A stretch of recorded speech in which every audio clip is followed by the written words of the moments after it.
Europe 1, 6h48. Voici l'édito éco d'Éric Le Boucher des Échos. Bonjour Éric. Bonjour Bruce. Apple, la célèbre entreprise californienne, riche d'un trésor de 150 milliards de dollars. Et pourtant, la firme a emprunté hier 15 milliards de dollars. Comment est-ce qu'on peut l'expliquer ? C'est incompréhensible au premier abord. Mais voilà, l'explication, elle est fiscale. Apple a vu le cours de son action redescendre, tout le monde le sait, de 700 $ en septembre dernier à 400 $ aujourd'hui. Quelle misère. La firme doit séduire ses actionnaires et pour ça, elle a décidé de prendre sur cet énorme trésor et de leur distribuer un super dividende, un bonus de 100 milliards de dollars. Le hic, c'est que la moitié de cette réserve d'Apple est à l'étranger et que si la firme rapatrie cet argent, elle va devoir payer au fisc américain quelque chose, 8 milliards de dollars sans doute.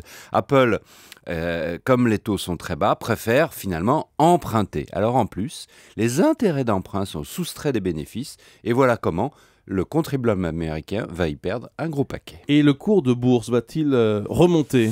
C'est la deuxième caractéristique moderne d'Apple, probablement pas. Car ce que les boursiers ont porté au nu, le génial inventeur du iPhone, du iPad, se retourne contre lui. Ils sont déçus de ne pas voir venir une nouvelle invention révolutionnaire depuis des mois. Comme le notait un article des Échos hier, il compte les jours, 180 jours sans nouveauté. Quelle lenteur, quel déclin. Je vends les actions. Apple, finalement, est victime de sa légende. Alors, Apple a-t-elle des inventions en réserve ? C'est la grande question. On parle d'une télévision révolutionnaire, d'une montre, d'un logiciel, on verra. Mais c'est vrai que l'iPhone voit sa part de marché très attaquée par le coréen Samsung. C'est vrai que Jim Cook, le patron qui a succédé au mythique fondateur Steve Jobs, mort il y a maintenant 1 an et demi, a beaucoup de mal à maintenir la course à l'innovation.